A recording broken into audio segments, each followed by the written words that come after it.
Hello, good evening everyone. Voice आ रही है? Good evening sir. Good evening. ठीक है, तो आ, आगे इस वीक का हमारा जो बचा हुआ टॉपिक था बाइनोमियल और लिमिट कंटिन्यूटी एंड डिफरेंशियबिलिटी, उसका हम थोड़ा डिस्कशन कर लेते हैं। और इसके अलावा पेपर डिस्कशन जो बाकी रह गया था, तो वो पेपर एक बार आप देख लेना प्रॉपरली। अगर इनके संडे को एक्स्ट्रा क्लास लूंगा तो उसमें खुला दूंगा। ठीक है, क्लियर है? Yes sir. ओके,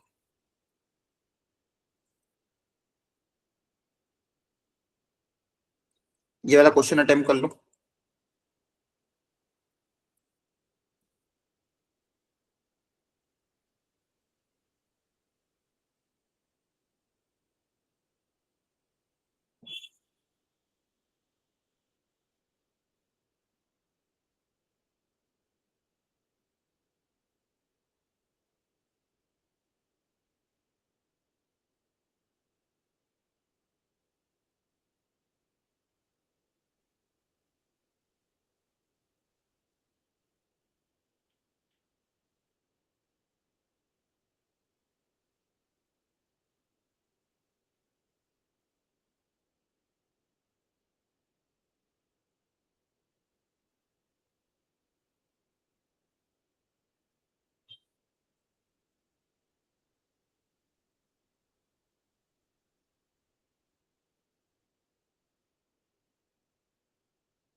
ठीक है, देखो ध्यान से। अब बाइनोमियल में ये जो हमारा होता है x प्लस वाई की पावर n, इसके एक्सपांशन में इसका जो जनरल टर्म होता है वो कुछ ऐसा आता है n c r, first term की power n minus r, second term की पावर r। इस जनरल टर्म की मदद से ही हम मैक्सिमम क्वेश्चन की सॉल्विंग करते हैं। बस आपको ये जनरल टर्म ढंग से लिखना आना चाहिए, और अलग अलग क्वेश्चन के अलग अलग वेराइटी में बस डेटा चेंज होता रहेगा। तो जनरल टर्म का फॉर्मूला क्या होता है? एन सी आर, एक्स की power n minus R, Y की पावर r। यहाँ पे और भी क्वेश्चन मैंने आपकी वर्कशीट में दिए थे, जैसे यहाँ पे बोलता है कि x की पावर 4 का कोएफिशिएंट बताओ। तो आप क्या करोगे? फर्स्ट वाले में जनरल टर्म निकाल दो। जनरल टर्म क्या हो जाएगा? Ten C R, first term की power ten minus R, second term sign के साथ लेना है की पावर आर। अब क्या करो, सारी एक्स की पावर को एक साथ कलेक्ट कर लो, कांस्टेंट टर्म को अलग, जितने भी कांस्टेंट टर्म है उनको अलग कर लिया, और एक्स की पावर को साथ में कलेक्ट कर लिया, तो हो जाएगा टेन माइनस आर, यहाँ पे हो जाएगा टू आर। तो ये वाला एज इट इज यहाँ पे आ जाएगा, बेस से में पावर सब्सट्रैक्ट हो जाएगी तो आएगा power ten minus three R. अब इस टेन माइनस थ्री आर को आपको क्या चाहिए? फोर के बराबर। इसको इक्वेट कर दो कि फोर से, है ना? चेक करना एक बार, सही है? ठीक है, तो यहाँ पे क्या आएगा? X square power two R, हाँ सही है। तो यहाँ से आपका आएगा थ्री आर इक्वल टू 14। तो यहाँ से आर आ रहा है 14/3। इसका मतलब क्या? आर फ्रैक्शन में आ रहा है क्या? तो कोई कोफिशिएंट होगा क्या? सर -6 नहीं आएगा दूसरी साइड? -6 है? 4 - 10 हो जाएगा ना वहाँ। अच्छा अच्छा, सॉरी सॉरी सॉरी, 14 नहीं आएगा। हाँ, 4 - 10 हो जाएगा, कितना आ जाएगा ये? हाँ सही है, 4 - 10 हो जाएगा 6। तो आपका आ जाएगा 6, 3r इक्वल टू 6। तो r की वैल्यू कितनी आ रही है? 2। अंडरस्टूड? तो r की वैल्यू 2 आ गई, मतलब r को 2 रखने पे, अब यहाँ पे अगर आप r को 2 रख दोगे तो ये पूरी पावर किस में कन्वर्ट हो जाएगी? 6 में, सॉरी 4 में। ये पावर किस में कन्वर्ट हो जाएगी? 4 में। यहाँ पे तो इसका कोएफिशिएंट क्या आ जाएगा? 10c, आर को क्या रखना है? 2 रखना है, तो r को 2 रख दोगे, 10c2 1/2 की पावर 8 - 3 की पावर 2, ये हो जाएगा। इसी तरह से term independent of the x, independent of the x मतलब x की पावर 0।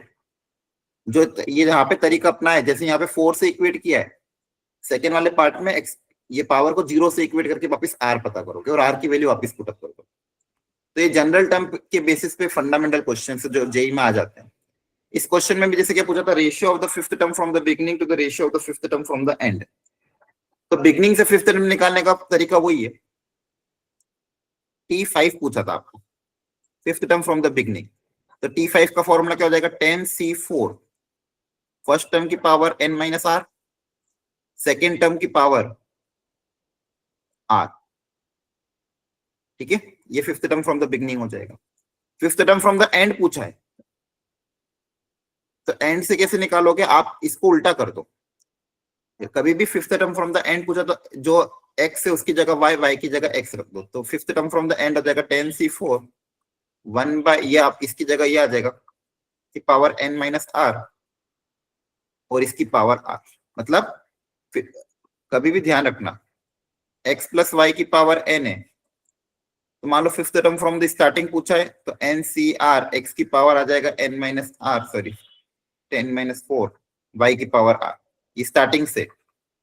और फ्रॉम एंड पूछा है, फिफ्थ टर्म फ्रॉम एंड, तो आप क्या कर दोगे, y प्लस एक्स की पावर n के एक्सपेंशन में फिफ्थ टर्म निकाल लोगे। तो वो जो फिफ्थ टर्म होगा यहाँ का, वो fifth term from the and उसका हो जाएगा। तो यहाँ पे क्या आ जाएगा, NC4 y की पावर n माइनस 4 और x की पावर 4। क्लियर है?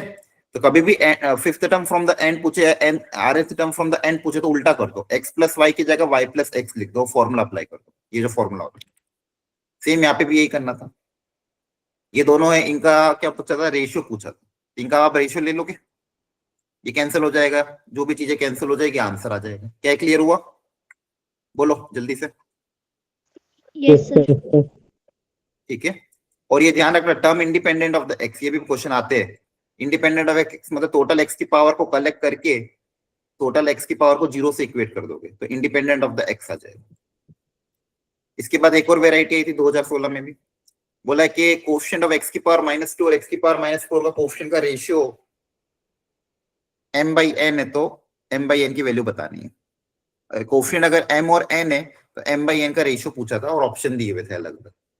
तो वापस से यहाँ पे जनरल टर्म ही लिखना है आप, जब भी क्वेश्चन पूछे मतलब जनरल टर्म लिखो। जनरल टर्म क्या हो जाएगी, 18CR फर्स्ट टर्म की पावर n माइनस आर और सेकेंड टर्म की पावर r। क्लियर है? तो यहां से वापस से वही सब काम, x की सारी पावर को साथ में कलेक्ट कर लो, तो हो जाएगा 18 माइनस r/3, ये कांस्टेंट में 2 अलग आ जाएगा, और 1 अपॉन x की पावर r/3, तो हो जाएगा 18CR 1/2 की पावर r, 18CR 1/2 की पावर r, x की पावर 18 माइनस r/3 और माइनस ऑफ r/3। तो ये जो भी x की टोटल पावर आएगी, इसको एक बार इक्वेट करोगे -2 से और एक बार इक्वेट करोगे -4 से। तो अगर एक बार 18 माइनस 2r/3 को इक्वेट किया -2 से, यहां से r आ जाएगा, और एक बार 18 माइनस 2r/3 को इक्वेट करोगे -4 से, तो यहां से दूसरा r आ जाएगा। ये वाली r की वैल्यू यहाँ पे रखेंगे इसमें, तो एक बार m आएगा एक बार n आएगा, फिर रेशियो ले लेना। अंडरस्टूड? तो ये वाली जो वेराइटी है ये जनरल किसकी है, question based on general term. General term के बेस पे अगर कोई क्वेश्चन आता है जेई में तो छोड़ के मत आना, करके आ जाना, क्वेश्चन टफ नहीं रहेगा, ये स्कोरिंग है। अगली variety number of integral term बताओ। इंटीग्रल टर्म में निकालने के लिए वापस जनरल टर्म ही लिखनी है आपको। इसमें जितनी भी टर्म्स आएगी उसमें इंटीजर आंसर तब आएगा जब जो भी यहाँ पे प्राइम नंबर बनेंगे उनकी पावर इंटीजर होनी चाहिए, जो भी फैक्टर्स बनेंगे उनकी पावर क्या होनी चाहिए, इंटीजर। फॉर एग्जांपल यहाँ पे जनरल टर्म क्या आ जाएगा, 256CR फर्स्ट टर्म की पावर 256 माइनस r, और सेकेंड टर्म क्या है 5 की पावर 1/8 की पावर r। तो हर बार की तरह जनरल टर्म ही लिखा, हर बार की तरह क्या लिखा, जनरल टर्म। इसको थोड़ा और सिंप्लीफाई कर लो, यहाँ पे 3 की पावर कितना आ जाएगा 256 माइनस r/2 और 5 की पावर कितना आ जाएगा r/8। अब लॉजिक क्या बैठेगा कि दोनों जो पावर है this and this should be integer, 256 minus r/2 and r/6 दोनों पावर कैसी होनी चाहिए, इंटीजर होनी चाहिए। और दोनों का इंटरसेक्शन लेना है। दोनों का क्या लेना है? इंटरसेक्शन। तो बहुत लॉजिकली क्लियर है। यहां से आपके पास आर इवन नंबर होना चाहिए और यहां से 8 का डिविजिबल होना चाहिए, और दोनों का इंटरसेक्शन लोगे तो इवन नंबर में तो सारे 8 के डिविजिबल आ जाएंगे, तो इन दोनों का इंटरसेक्शन क्या आ जाएगा? 8 8 के मल्टीपल, हाँ है ना? इन दोनों का इंटरसेक्शन क्या आ जाएगा? 8 के मल्टीपल। Yes sir. अब आर की वैल्यू आपकी कहां से कहां तक स्टार्ट हो रही है? देखो एन की वैल्यू आपके पास कितनी है? 256 है। तो आर आपका होगा 0 से लेके 256 तक। अब 0 से 256 में 8 के मल्टीपल कौन कौन से आ जाएंगे? 0, 8, 16, और इसको 8 से डिवाइड करके देख लो 256 को, तो ये भी 8 से डिवाइजिबल है, तो 256 तक। तो यहाँ पे बस काउंट करना है आपको, तो 256 को 8 से डिवाइड कर लो, कितना आ रहा है? 256 डिवाइड बाय 8, 8 3 32। 32, तो 32 आ रहेगा। तो यहां से लेके यहां तक 32 है, और ये एक एक्स्ट्रा, तो टोटल नंबर ऑफ मल्टीपल कितने हो जाएंगे? 33, है ना? टोटल नंबर ऑफ टर्म्स पता कर ली। नंबर ऑफ टर्म्स कैसे पता करी? 33। अच्छा, नंबर ऑफ टर्म्स अगर ऐसे नहीं पता चले तो आप एपी का फॉर्मूला अप्लाई कर लिया करो। नहीं ऐसा समझ में आता है तो क्या करो? एपी का फॉर्मूला अप्लाई कर दो। A N equal to A plus N minus 1 into D. Last term क्या है? 256। फर्स्ट टर्म कितनी है? 0, एन माइनस 1, कॉमन डिफरेंस कितना है? 8, यहां से 8 आ जाएगा, सॉरी एन आ जाएगा, तो नंबर ऑफ टर्म्स पता चल जाएगी। हमेशा अगर आपको कंफ्यूजन हो, एपी का फॉर्मूला अप्लाई करके नंबर ऑफ टर्म्स, जितनी नंबर ऑफ टर्म्स आई है ये आपकी क्या? Number of integral term. अगली वेराइटी कि मिडिल टर्म पता करना है। मिडिल टर्म पता करने के लिए कॉन्सेप्ट क्या रहता है? पहले टोटल नंबर ऑफ टर्म्स पता करोगे कि x प्लस वाई की पावर n में टोटल नंबर ऑफ टर्म्स कितनी हो जाती है? n N plus plus 1। वीक बढ़ जाती है। एक बढ़ जाता है, n प्लस 1 हो जाता है ना? अब ये n प्लस 1 की जो वैल्यू है, ये मतलब टोटल नंबर ऑफ टर्म्स है, ये या तो ऑड होगी या तो ये इवन होगी। अगर ये n प्लस 1 आपका ऑड है तो 1 एक ही मिडिल टर्म आएगी, 1 मिडिल टर्म, है ना? जब भी नंबर ऑफ टर्म्स ऑड होती है तो एक मिडिल टर्म आती है, और वो मिडिल टर्म निकालते कैसे? जो भी नंबर ऑफ टर्म्स है उसमें प्लस 1 करके डिवाइड बाई 2, जो भी नंबर ऑफ टर्म्स है उसमें प्लस 1 करके डिवाइड बाई 2, तो आपकी आ जाएगी n plus 2 by 2th term. और नंबर ऑफ टर्म्स अगर इवन है तो आपके पास 2 मिडिल टर्म आएगी। कैसे निकालते मिडिल टर्म? अगर नंबर ऑफ टर्म्स इवन है, या अगर इवन है तो डायरेक्टली इसको 2 से डिवाइड कर दो एक तो, और जो आंसर आया उसमें एक प्लस 1 कर दो, तो ये 2 मिडिल टर्म आ जाएगी। क्लियर है? तो यहाँ पे पावर 8 थी, तो पावर 8 है तो टोटल नंबर ऑफ टर्म्स कितनी हो जाएगी? 9। 9। Very good. 9 है तो कितनी मिडिल टर्म आएगी? एक मिडिल टर्म। Yes sir। कौन सी होगी? Fifth. Fifth. 9 plus 1 by 2 that is fifth term, तो फिफ्थ टर्म आपकी मिडिल टर्म होगी। अब फिफ्थ टर्म का फॉर्मूला अप्लाई करो T5 का। T5 का फॉर्मूला क्या होगा? एन सी, यहाँ पे 5 है तो यहाँ पे क्या आएगा? 4, एक R माइनस 1 हो जाता है, तो फिफ्थ टर्म क्या हो जाएगा? 8C4। फर्स्ट टर्म की power n minus R, second term की पावर r।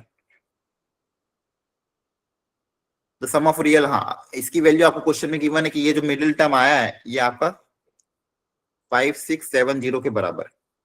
यहां से आपको x पता करना है कि x की वैल्यू क्या क्या है, और उनका फिर सम करना है। तो देखो ये क्वेश्चन 2019 में आया हुआ है, इसके पहले 2003 में, 2016 में, तो सब जेई के ही क्वेश्चन है। आप देख रहे हो इस वेराइटी पे क्वेश्चन पूछते हैं जेई में, बस आपको प्रैक्टिस करनी है, कॉन्सेप्ट बेसिक पता होगा तो ये चैप्टर स्कोरिंग है वो काफी अच्छा चैप्टर है। अगर इस चैप्टर से इजी मीडियम लेवल क्वेश्चन है तो छोड़ के मत आना। एक वेराइटी है। एक वेराइटी ये भी बहुत आजकल पूछी जाती है, कोफिशिएंट, 3 कंसेक्यूटिव टर्म के कोफिशिएंट के रेशियो आपको पूछा है, तो आपको है ना 2 इक्वेशन बनानी पड़ेगी एन और आर में। 2 इक्वेशन 2 वेरिएबल, उसको सॉल्व करके पता करना पड़ेगा एन और आर कितना है। ठीक है, एक बार सब लोग ट्राई करो इसको। जनरल टर्म लिख लो और बोला कंसेक्यूटिव टर्म्स के रेशियो आपको गिवन है, तो कैसे करेंगे इस क्वेश्चन को? 3 टर्म कौन कौन सी माने? 3 consecutive terms, coefficient of 3 consecutive terms in the expansion of this 3 consecutive terms के coefficient पूछा है। तो देखो मिडिल टर्म को TR मान ले, TR प्लस 1 या फिर TR जो भी मानना हो, 3 कंसेक्यूटिव टर्म्स के कोफिशिएंट का रेशियो आपको दिया हुआ है 1:5:20, तो बताओ कैसे करोगे?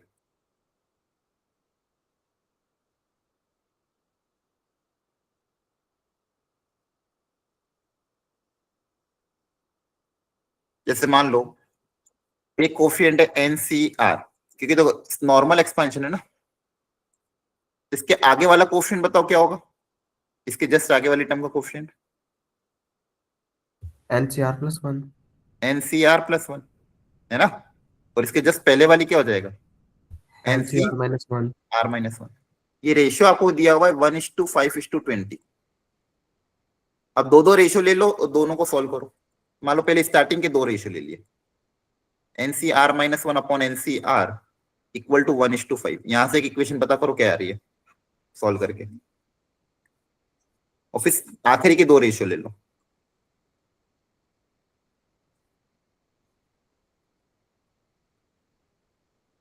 और यहां से सॉल्व करके पता करो इक्वेशन क्या है। करो ट्राई। दो इक्वेशन दो वेरिएबल, वहां से पता करो N और R कितना आ रहा है, फिर पता करो फोर्थ टर्म का कोफिशिएंट। एक मिनट आप ट्राई करो, मैं एक क्वेश्चन और देके आपको।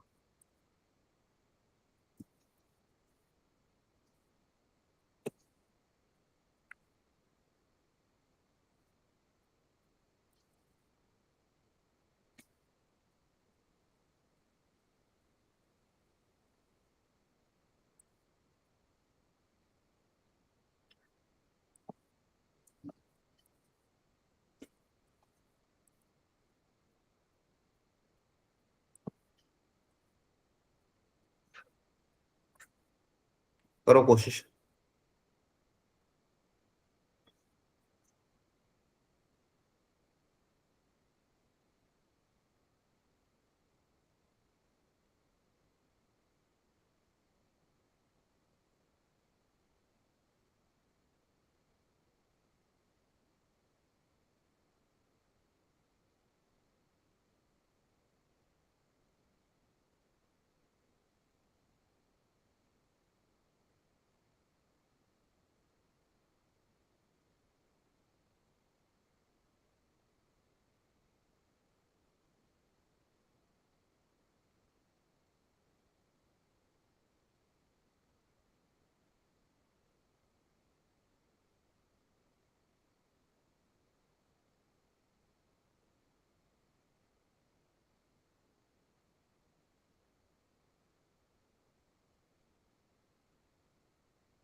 Okay, done everyone.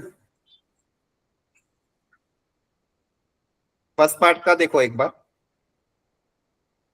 First part में आपने अगर दो इक्वेशन बनाई होगी तो पहली इक्वेशन आ रही है क्या, n minus R plus one equal to 5r और n equal to 6r minus 1।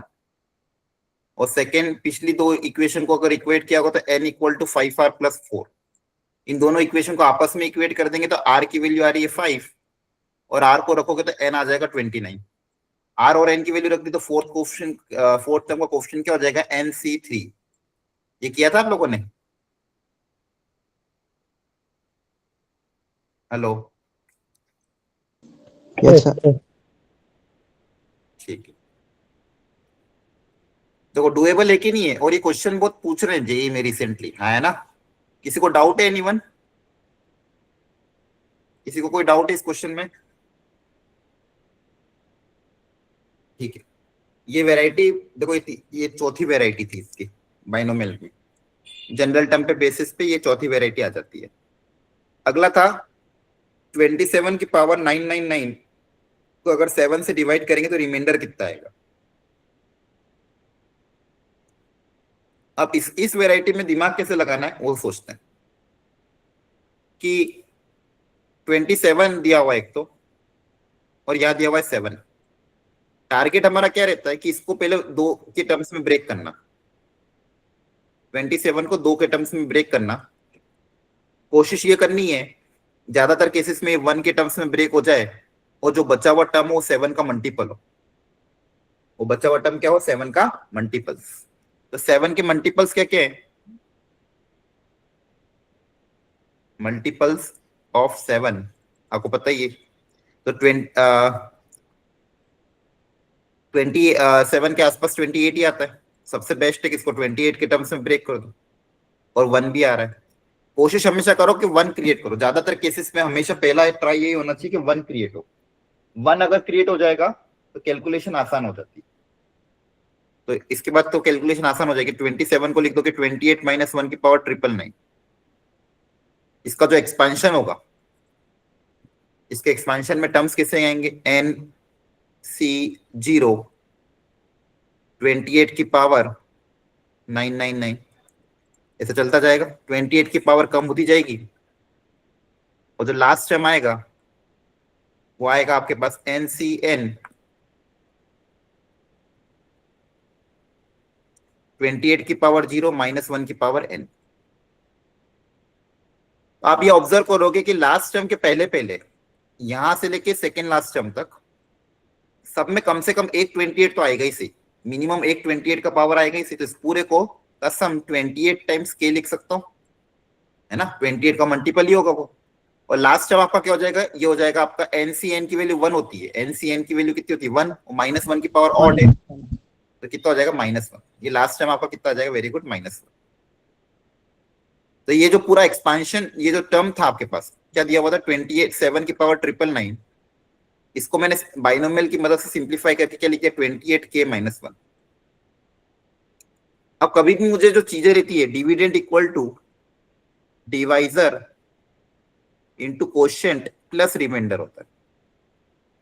तो मुझे जो भी रिमाइंडर आएगा वो प्लस के फॉर्मेट में चाहिए, ठीक है? Dividend is equal to divisor into quotient. Quotient क्या है, 7 है। तो यहाँ पे अगर आपको प्लस में चाहिए, माइनस दिया हुआ है, तो जो 7 के टर्म्स में चाहिए तो क्या करो, प्लस में कन्वर्ट करने का सबसे अच्छा तरीका क्या है, 7 ऐड कर दो, 7 सब्सट्रैक्ट कर दो।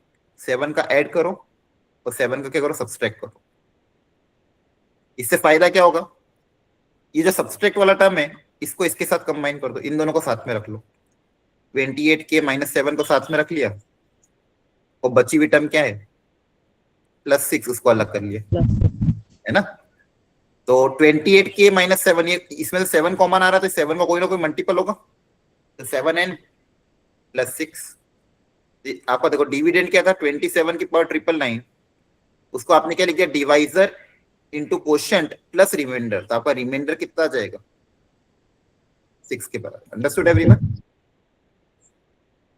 अब ये रिमाइंडर बेस पे क्वेश्चन भी आपने देखे होंगे जेई के पीवाईक्यू में काफी आ रहे, बस डेटा चेंज कर करके थोड़ा टफनेस लेवल ऊपर नीचे करेगा। टारगेट यही है कि जिससे भी डिवाइड करना है उसी का मल्टीपल यहाँ पे क्रिएट करो, वन कोशिश करो वन क्रिएट हो जाए। अंडरस्टूड? तो एक वेराइटी है। एक और वेराइटी रिमाइंडर बेस्ड प्रॉब्लम में ये भी आती है, पावर की पावर की पावर। वो बोला 9 से अगर इसको डिवाइड करेंगे तो रिमाइंडर क्या आएगा, करो कोशिश।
अच्छा, इसमें तरीका कह रहे थे, स्टार्ट कैसे करोगे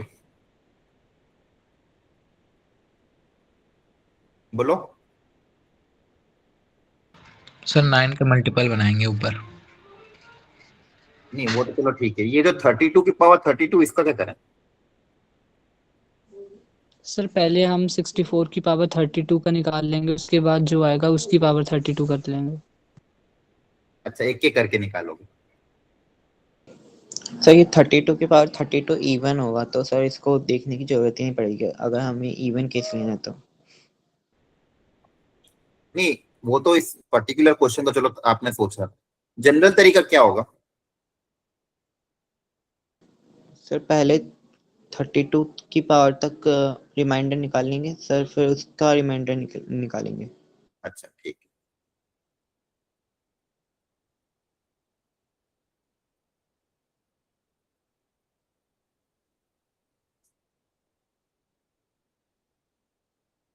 बाकी लोग भी जल्दी से ट्राई कर लो।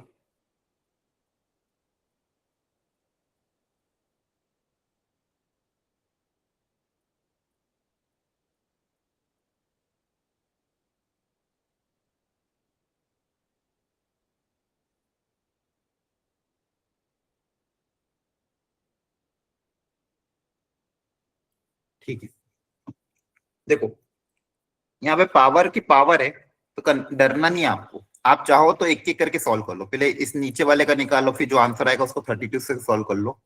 या फिर आपको नहीं समझ में आया तो इसको कुछ मान लो, जैसे मान लो इसको मान लिया आपने कुछ y या फिर x प्लस वाई तो ऑलरेडी था, यू मान लिया फॉर एग्जाम्पल। इसको मानो आपने यू माना, 64 की पावर कितनी है? यू है। अच्छा, इसका एक्सपांशन कैसे होगा, है ना? आगे की टर्म्स बनेगी। तो 9 के पास कौन सा क्रिएट करें? सर इसे 8 की पावर 2 लिख सकते हैं। ओके, 8 के टर्म्स में कन्वर्ट कर सकते हो, क्योंकि 8 64 जो होता है 8 का स्क्वायर होता है, और 8 के पास 9 है, और 9 और 8 में डिफरेंस भी 1 हो जाएगा। 63 प्लस 1 भी कर सकते हैं। 63 प्लस 1 भी कर सकते हो, वेरी गुड, वो भी कर सकते हो। 9 का मल्टीपल 63 है, 63 प्लस 1 भी कर सकते हो, 8 की पावर 2 यू बना के भी सॉल्व कर सकते हो। क्लियर है? 8 को फिर लिख दो या तो 9 माइनस 1। अब इसके एक्सपांशन में सारी टर्म्स आएगी वापिस से वही, शुरू से सेकेंड लास्ट टर्म तक सारे के 9 के मल्टीपल होंगे। फर्स्ट टर्म से लेके सेकेंड लास्ट में सब में 9 9 9 आएगा, और लास्ट टर्म आपका क्या आ जाएगा? 1, क्योंकि पावर इवन है तो लास्ट टर्म कितना आ जाएगा? 1, है ना? समझ में आ रहा है? ये अब देखो ये इससे कुछ फर्क नहीं पड़ेगा, यू यू आपका कोई ना कोई इंटीजर ही है। अब इसको 9 से डिवाइड करोगे तो रिमाइंडर तो 1 ही आना है। क्लियर है? सर ओके ठीक है। चलो, अब एक वेराइटी है term independent of the x. आगे अगर 3 टर्म दे दी हो तब पूछा इंडिपेंडेंट ऑफ द एक्स तो कैसे निकालना है। तो इसमें भी क्या करोगे, पहले इसकी जनरल टर्म निकालो, फिर जब ये और ये तीनों जब मल्टीप्लाई होगी तो इंडिपेंडेंट ऑफ द एक्स कब कब क्रिएट होगी उसका कोफिशिएंट पता करना पड़ेगा। एक बार ट्राई कर लो अपनी तरफ से, और जिसको नहीं आता मैं सिखा रहा हूँ वो भी देख लो। तो सबसे पहले इसकी जनरल टर्म निकालते हैं हमेशा।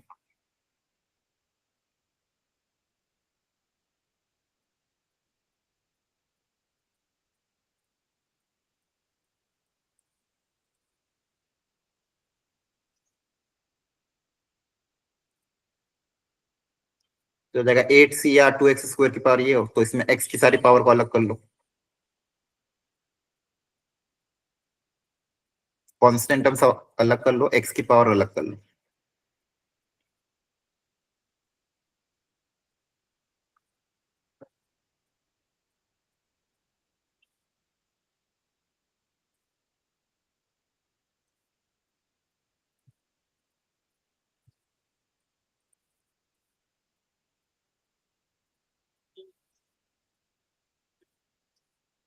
यहाँ आएगा x की पावर 16 माइनस 3, क्रॉस चेक कर लेना, कैलकुलेशन सही है। बोलो, यहां तक आ रहा था सबका? अब यहाँ पे आपके पास बाहर ब्रैकेट में 3 तरह की टर्म है, और अंदर क्या है, ये एक समेशन है 8cr 2 की पावर 8 माइनस r माइनस 1 की पावर r, और x की पावर है आपके पास 16 माइनस 3 r। अब term independent of the x कब कब क्रिएट होगा? जब यहाँ पे देखो, यहाँ पे कोफिशिएंट कितना है 1, ये जब 1 इस ब्रैकेट के साथ मल्टीप्लाई होगा तो 1 के साथ मुझे क्या चाहिए, x की पावर बताओ। 0 1 के साथ आपको आगे कोई ना कोई कोफिशिएंट होगा, मान लो k1, और x की पावर क्या चाहिए कि 0 चाहिए कि ना, कांस्टेंट के साथ इधर x की पावर 0, तभी तो कांस्टेंट टर्म बनेगा। क्लियर है? सेकेंड टर्म था आपके पास 1/x, तो इधर 1/x है, तो यहाँ पे मान लो इसका क्वेश्चन k2 है, तो यहाँ पे x की पावर क्या चाहिए, 1 इसकी पावर 1 है ना। यहाँ पे x की पावर आपने 0 लोगे, यहाँ पे x की पावर 1 लेना पड़ेगा, ताकि ये x कैंसिल होकर कांस्टेंट टर्म बन जाए। यहाँ पे x की पावर 0 तब क्वेश्चन k1, x की पावर 1 तब क्वेश्चन k2, और लास्ट वाला जो टर्म है 3x की पावर 5 और क्वेश्चन मान लो k3 है। अब यहाँ पे x की पावर क्या लोगे, -5 -5। यहाँ पे -5 लेंगे तब जाके कैंसिल होकर कांस्टेंट टर्म बनेगा। तो k1 निकालने के लिए x की पावर को 0 रखना है, तो 16 माइनस 3r को 0 से इक्वेट करेंगे, तो यहाँ से r की वैल्यू फ्रैक्शन में आएगी। पॉसिबल है क्या? नहीं है। तो k1 आपका कोई क्वेश्चन नहीं आएगा, मतलब k1 आपका 0 आ जाएगा, क्योंकि r की वैल्यू फ्रैक्शन में नहीं आ सकती। r एक कोई ना कोई इंटीजर होना चाहिए 0 से n के बीच में। सेकेंड पार्ट में पावर को इक्वेट करेंगे 1 से, यहां से आएगा 3r इक्वल टू 15, तो यहां से r आ रहा है 5 के बराबर, तो यहां से आपका क्वेश्चन आ जाएगा k2। इसके अंदर आपको r को क्या रखना था, 5, तो r को 5 रखो तो क्वेश्चन कितना आ जाएगा। अच्छा, यहाँ पे माइनस भी था ना, हाँ ध्यान, यहाँ पे एक माइनस भी था, है ना, -1, और यहाँ पे r को 5 रख दोगे तो 8c5 2 की पावर 8 माइनस 5 -1 की पावर 5, ये आपका क्वेश्चन आएगा। यहाँ से k2 की वैल्यू आ जाएगी। क्लियर है? -1 की पावर Yes, sir. तो वो है ना even। क्या -1 की पावर इवन है ना, तो 1 ही हो जाएगा ना शायद वो। कहाँ पे इवन है?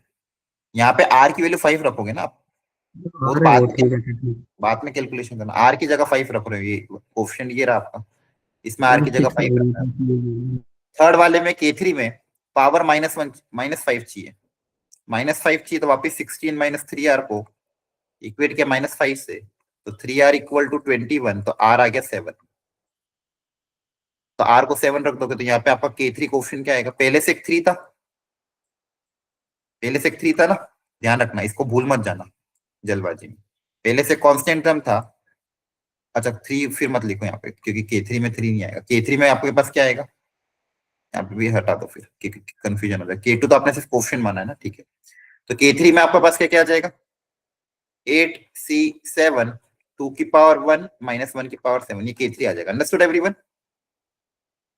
अब आपको कोफिशिएंट Yes, sir. चाहिए, तो k1 plus k2 plus k3, और ये साथ वाले टर्म, तो कोफिशिएंट आपका क्या आएगा, देखो k2 के साथ एक -1 भी है, तो आपका फाइनली जो आंसर आएगा K1 तो आपका 0 ही है, माइनस ऑफ K2 है ना, माइनस ऑफ K2 क्योंकि एक माइनस है K2 के साथ, और यहाँ पे K3 के साथ क्या है 3 प्लस 3 टाइम्स K3, ये वैल्यू आपका आंसर आएगा। क्लियर है?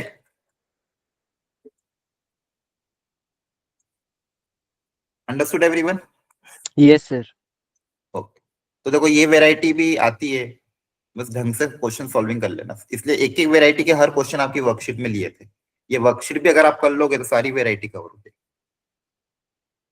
अगला ये बोला था, एक प्लस में और एक माइनस में है, एक है x प्लस वाई की पावर n है, दूसरा है x प्लस वाई की पावर, तो ये बताओ मुझे x प्लस वाई की पावर n और x माइनस वाई की पावर n, जब इनको मैं ऐड करता हूं तो कौन सी टर्म कैंसिल हो जाती है, कौन सी टर्म डबल हो जाएगी? सर ऑड वाली कैंसिल हो जाएंगी। ऑड वाली कैंसिल हो जाएगी, क्योंकि देखो टर्म्स तो सेम है, x प्लस वाई और x माइनस वाई, x और y सेम है, आपके पास जो ऑड टर्म आएगा nc1 nc3 इनकी कोफिशिएंट नेगेटिव होगी, तो ऑड वाली टर्म्स कैंसिल हो जाएगी और इवन वाली डबल हो जाएगी। यस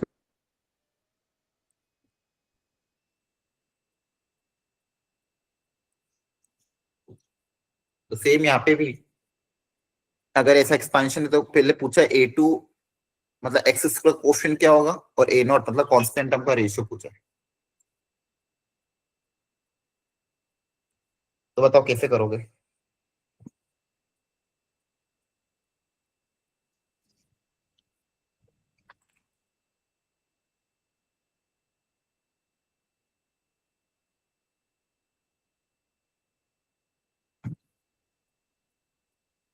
तो इसके एक्सपेंशन का जो जनरल टर्म आ रहा है, जनरल टर्म कैसे लिखेंगे अपन? तो ये टर्म्स बन रही है, तो जनरल टर्म क्या आएगा? ट्वाइस ऑफ, देखो या फिर लॉजिक तो खैर यहां से भी बैठ जाएगा,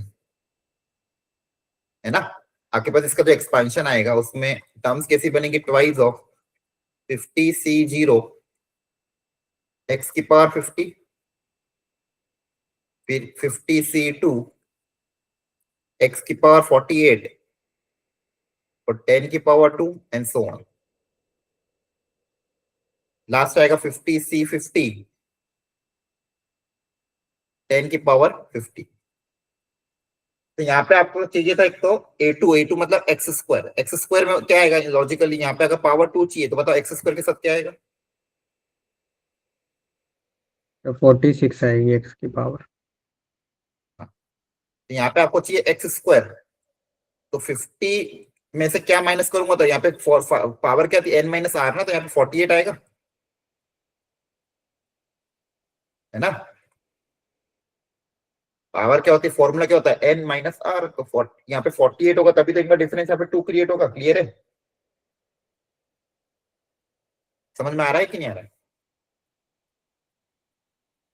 आपको यहाँ पे 2 चाहिए ना, तो 2 कब क्रिएट होगा, जब यहाँ पे 48 होगा, क्योंकि फॉर्मूला क्या होता है एनसीआर एक्स की power n minus R Y की पावर आर, तो यहाँ 48 होगा पहली चीज। अच्छा, एक कोफिशिएंट 2 भी है पहले का, 2 बाहर है ही है, ठीक है, तो यहां से आपका एक्स स्क्वायर कोफिशिएंट आएगा, और कांस्टेंट टर्म में कांस्टेंट टर्म तो वही लास्ट वाला ही होगा, 50c50 x की पावर 0 10 की पावर 50, हाँ है ना, इन दोनों का रेशियो पूछा था आपको, अब रेशियो ले लोगे इन दोनों का, ये कैंसिल हो जाएगा, इन दोनों को सिंप्लीफाई करके आंसर आ जाएगा। Understood everyone? Yes, sir. ये भी एक वेराइटी थी। Total number of irrational terms कैसे पता करेंगे?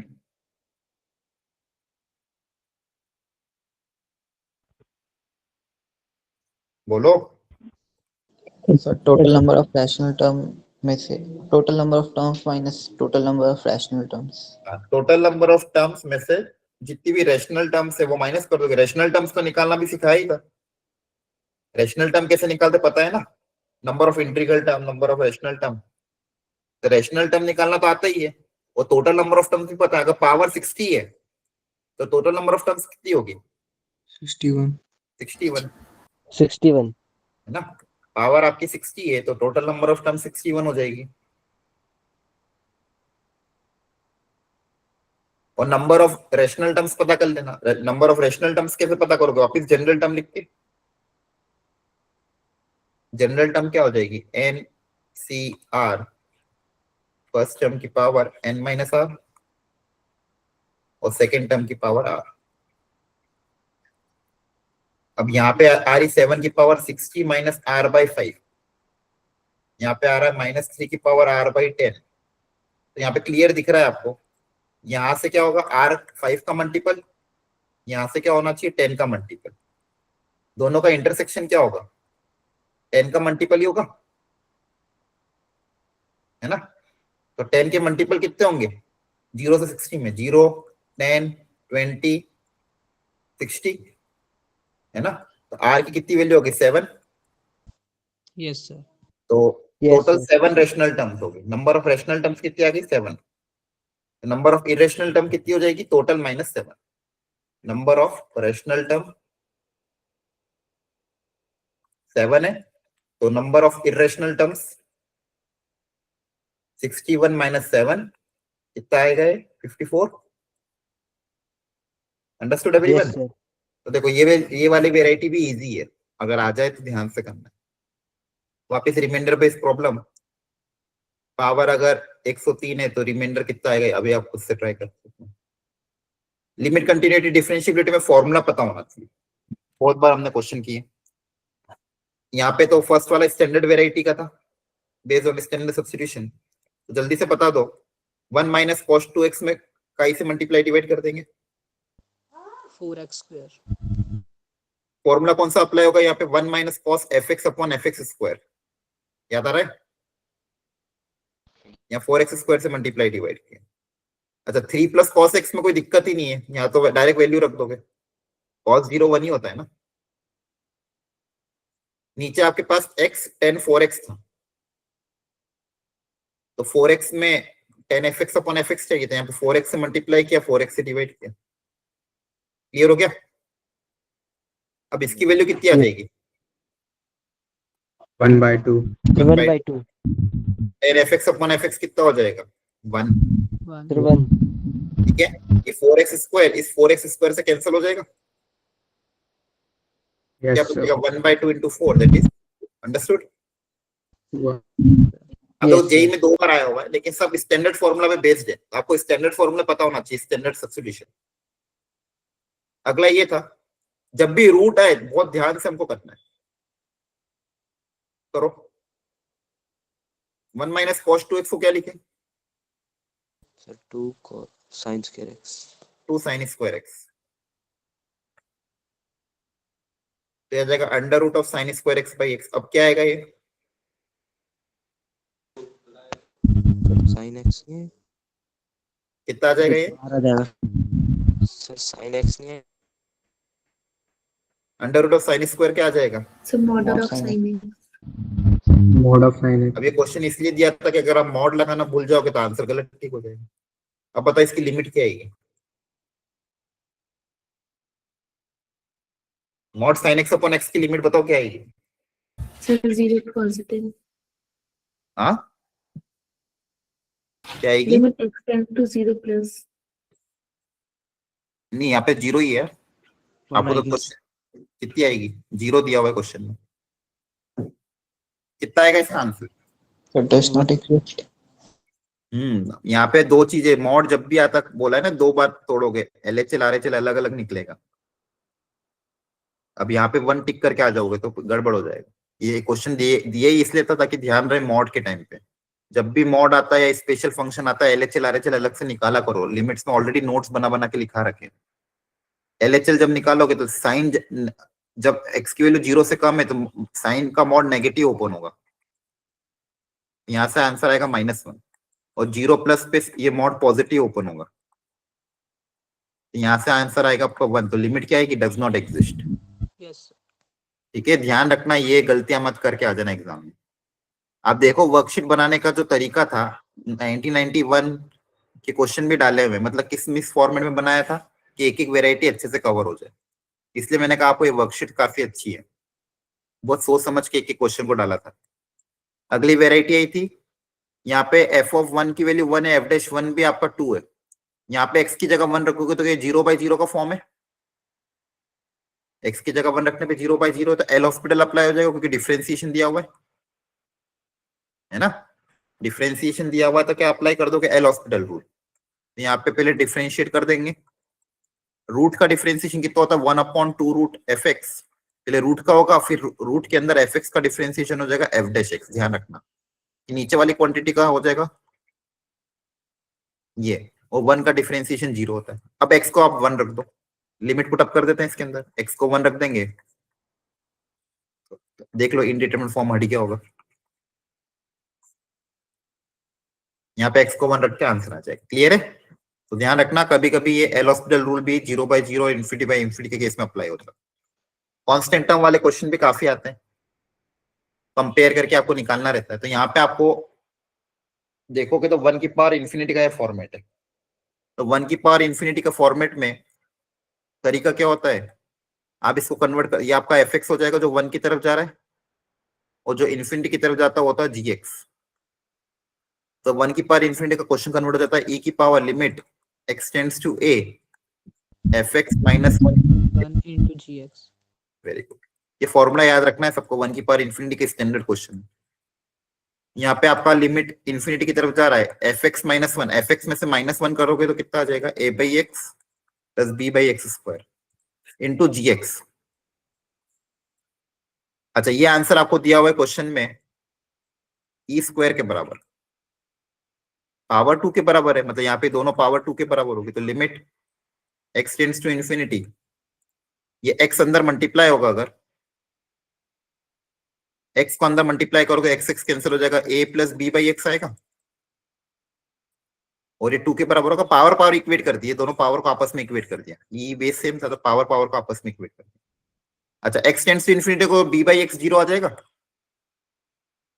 है ना, x जब इन्फिनिटी की तरफ जाएगा तो यहाँ पे b/x क्या आ जाएगा, 0 की तरफ। क्लियर है? तब b को यहाँ पे कुछ भी रखो, कुछ फर्क नहीं पड़ता, b की वैल्यू 1 2 3 4 5 कुछ भी रखो, ये तो हमेशा 0 हो जाएगा। और यहाँ पे क्या बचेगा आपके पास, 2a बराबर 2, तो a की वैल्यू कितनी आनी चाहिए, 1। तो a आपका 1 होना चाहिए, b belongs to real number. Understood? देखो क्वेश्चन दिखने में कैसे भी हो, टफ नहीं होंगे, फंडामेंटल्स अप्लाई करो, अपने आप होंगे। लिमिट्स में आपको मैंने बहुत अच्छे से एक एक क्वेश्चन, आप अगर अपने क्लास नोट्स भी देखोगे पुराने वाले, एक एक वेराइटी बहुत अच्छे से करा रखी है, उन वेराइटी को भी ढंग से रिपीट कर ले तो चैप्टर अपने आप रिवाइज हो जाएगा। अगला कंटिन्यूटी पे, कोई भी फंक्शन किसी पॉइंट पे अगर कंटिन्यूस है, जहां पे ब्रेक हो रहा है तो वहां पे लिमिट इक्वल होगी, तो फंक्शन की वैल्यू उस पॉइंट पे और फंक्शन की लिमिट उस पॉइंट पे, दोनों को इक्वेट कर दोगे तो आपके पास जो भी अननोन है वो पूछा है वो आंसर आ जाएगा। फंक्शन अगर कंटिन्यूस है उस पॉइंट पे तो फंक्शन की लिमिट और फंक्शन की वैल्यू उस पॉइंट पे दोनों क्या होगी, इक्वल। तो फंक्शन की वैल्यू π/4 पे k के बराबर की होना, आपको लिमिट निकालना है, π/4 रखने पे 0/0 आ रहा था, एल हॉस्पिटल अप्लाई करके सॉल्व कर सकते हो। क्लियर है? Yes sir. इस चैप्टर में ज्यादा वेराइटी नहीं ली है, ये चैप्टर, ये वाला चैप्टर लिमिट कंटिन्यूटी डिफरेंशिएबिलिटी में और एप्लीकेशन ऑफ डेरिवेटिव, इसमें टफनेस लेवल बहुत ज्यादा भी बढ़ सकता है, क्योंकि chapter easy to hard category में आता है। तो मैंने हार्ड कैटेगरी वाले जानबूझ के नहीं लिए, क्योंकि वो आप एग्जाम में छोड़ के आना। वैसे अगर बहुत ज्यादा हाई लेवल क्वेश्चन आ जाता है लिमिट कंटिन्यूटी या डिफरेंशिएबिलिटी या फिर एप्लीकेशन ऑफ डेरिवेटिव से, तो आप लीव कर देना। लेकिन अगर इजी मीडियम लेवल आएगा तो डुएबल होता है, उसको छोड़ के मत आना। इसलिए फंडामेंटल कॉन्सेप्ट पता होना चाहिए, इस चैप्टर को पूरा मत छोड़ना। अगली वेराइटी थी कि डिफरेंशिएबल है तो k और m are positive numerals the function is differentiable. तो डिफरेंशिएबल है तो कौन कौन सी कंडीशन अप्लाई कर दोगे? कंटिन्यूअस भी होगा। हाँ, डिफरेंशिएबल है मतलब कंटिन्यूअस भी होगा, और डिफरेंशिएबल तो दिया हुआ है, तो कंटिन्यूअस अगर होगा तो LHL RHL इक्वल करोगे, तो यहाँ से एक इक्वेशन आएगी, LHL और RHL को इक्वेट। अच्छा, कहाँ पे इक्वेट करेंगे? जहां पे भी फंक्शन ब्रेक होता है वहीं पे काम करते हैं, उसके पहले देखने की जरूरत नहीं है, दोनों तरफ पॉलिनोमियल फंक्शन है, उसके आगे और उसके पीछे, तो 1 पे ही आपको चेक करना है। कहाँ पे चेक करोगे? 1 पे। दूसरा डिफरेंशिएबल है तो यहाँ पे भी लेफ्ट हैंड डेरिवेटिव और राइट हैंड डेरिवेटिव को इक्वेट कर दोगे, यहाँ से इक्वेशन नंबर 2 आ जाएगी। अंडरस्टूड? ये दो इक्वेशन को सॉल्व करके आपके पास k और m आ जाएगा, के और एम की, दो इक्वेशन दो वेरिएबल, यहाँ से के आ जाएगा और एम आ जाएगा। फिर आपको जो भी पूछे डिफरेंशिएट मार देना डायरेक्ट, अंडरस्टूड। डिफरेंशिएट मार के की वैल्यू पुट अप कर देना। डिफरेंशिएट डायरेक्ट कर सकते हो, कंटिन्यूअस भी है तो डायरेक्ट डिफरेंशिएट करोगे तो कितना आ जाएगा, ऊपर वाले का डिफरेंशिएशन कितना आएगा ये, और नीचे वाले का डिफरेंशिएशन ये। ऊपर वाला कब रखना, जब एक्स की वैल्यू 0 से 1 के बीच में हो, और नीचे वाला जब ग्रेटर देन इक्वल टू 1। अच्छा एफ डैश 8 कहां से आएगा, एफ डैश 8 कहां पे रखोगे, 8 यहाँ पे रखोगे नीचे वाले में ग्रेटर देन इक्वल टू 1 में। एफ डैश 8 की वैल्यू कितनी आ जाएगी 16 है, और एफ डैश दूसरा क्या पूछा था 1/8, तो 1/8 कहां पे रखोगे 0 से 1 वाले में, तो यहाँ पे 1/8 रख दोगे। अंडरस्टूड एवरीवन, इन दोनों का रेशियो निकाल। अब देखो ये भी क्वेश्चन Yes. डुएबल था, 2023 में आया, लेकिन टफ नहीं है। ऐसी वेराइटी आपको छोड़ के नहीं आनी, ऐसा मत करना कि चैप्टर टफ लगता है तो छोड़ ही दिया पूरा चैप्टर। इस चैप्टर से जो इजी मीडियम वेराइटी उसको करना ही है। यहाँ पे वापस से कंटिन्यूटी था, तो 0 पे लेफ्ट हैंड लिमिट, 0 पे राइट हैंड लिमिट और 0 पे फंक्शन की वैल्यू, तीनों को इक्वेट करोगे, दो इक्वेशन दो वेरिएबल, वापस पी और क्यू आएगा। अंडरस्टूड, अच्छा था ये लिमिट का क्वेश्चन। यहाँ पे भी कंटिन्यूअस बोला है, तो यहाँ पे भी लिमिट्स को इक्वेट करना है। अब सारा खेल लिमिट्स का ही है, इसलिए लिमिट पे बहुत ज्यादा टाइम, लिमिट पे आप देखोगे तो 10 लेक्चर पढ़ाए गए। लिमिट्स पे टाइम देने का रीजन ये था कि अगर लिमिट्स अच्छे से आता तो कंटिन्यूटी डिफरेंशिएबिलिटी अपना आप हो जाएगा। ठीक है, तो ये दोनों लिमिट्स के ही क्वेश्चन कंटिन्यूटी के, इन दोनों को आप खुद से ट्राई करना, अगर नहीं किए घर पे तो अब ट्राई करना, एटलीस्ट थोड़ा दिमाग लगाना। अच्छा लिमिट्स में वेराइटी क्या क्या आती है, थोड़ा छोटा सा ही चैप्टर है, उसकी प्रैक्टिस कर लो अच्छे से। एक तो स्टैंडर्ड लिमिट्स के फॉर्मूले पता होना चाहिए, जितने भी स्टैंडर्ड लिमिट्स है। फिर इन्फिनिटी बाय इन्फिनिटी वाले फॉर्मेट कैसे सॉल्व करते हैं, ठीक है। फिर एक वेराइटी आती है सीरीज एक्सपांशन। सीरीज एक्सपांशन के लिए सारे फॉर्मूले पता होना चाहिए, काफी इंपॉर्टेंट है। सीरीज एक्सपांशन के क्वेश्चन सीरीज एक्सपांशन से ही होते हैं। फिर वो जो 0 इंटू इन्फिनिटी है, इन्फिनिटी की पावर 0, 0 की पावर 0, इसको अपन कन्वर्ट कर देते हैं 0/0 और इन्फिनिटी बाय इन्फिनिटी में सॉल्व करने के लिए, और एक 1 की पावर इन्फिनिटी, और एक आपका एल हॉस्पिटल। पूरा चैप्टर यही है, इसके शॉर्ट नोट, इसका रिवीजन करके इसको प्रैक्टिस जरूर कर लेना। लिमिट्स इतना टफ नहीं है, और ये आखिरी के 2 क्वेश्चन आप एक बार खुद से ट्राई करना। क्लियर है। अच्छा एक बात और इम्पोर्टेंट, Yes, sir. आपका देखो अब आगे से हर थर्सडे, ये हो गया इस बार से स्टार्ट, और संडे पेपर होता है, फुल सिलेबस पेपर।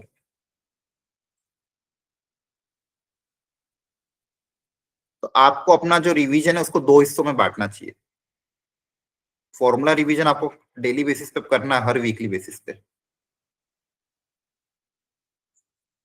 जैसे थर्सडे को पेपर है, तो ट्यूसडे और वेडनेसडे आपको एक स्लॉट निकाल लो मॉर्निंग में फॉर्मूला रिवीजन का, एटलीस्ट इस मॉर्निंग का 2 आवर, जिसमें तीनों सब्जेक्ट के फॉर्मूला रिवीजन हो जाए।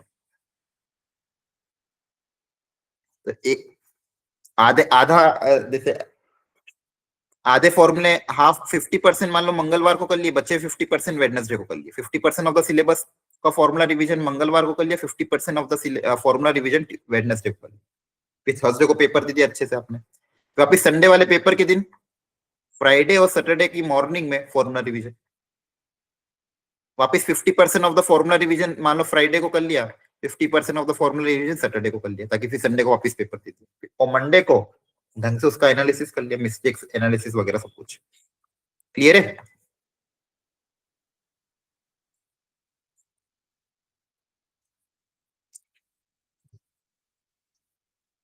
और बाकी पीवाई की प्रैक्टिस, जो भी आपने एनालिसिस किया, जिसमें जो चैप्टर कम पढ़ रहे हैं, कमजोर पढ़ रहे हैं, उनके पीवाई की प्रैक्टिस कर लीजिए।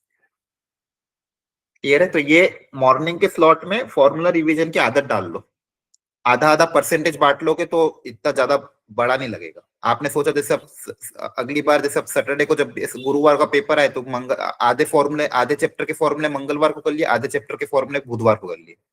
और फिर पेपर को अटेम्प्ट कर लिया। और आप लिस्ट बना लो कि आपने कौन कौन से चैप्टर आपको करने हैं।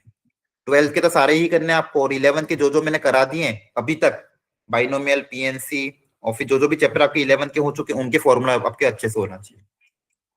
अच्छा, अब आगे अगला वीक तो आपका सीक्वेंस सीरीज और इसमें चला जाएगा, वो पेपर डिस्कशन में, और स्ट्रेट लाइन स्टार्ट कर देंगे। अब देखो अगले 2 वीक में कोनिक सेक्शन हम फिनिश करेंगे, ठीक है, सीक्वेंस सीरीज और कोनिक सेक्शन, ताकि आपका 11th लगभग पूरा हो जाएगा। क्लियर है? तो सीक्वेंस सीरीज बचा है, conic section, Yes, sir. Coordinate geometry बचा है।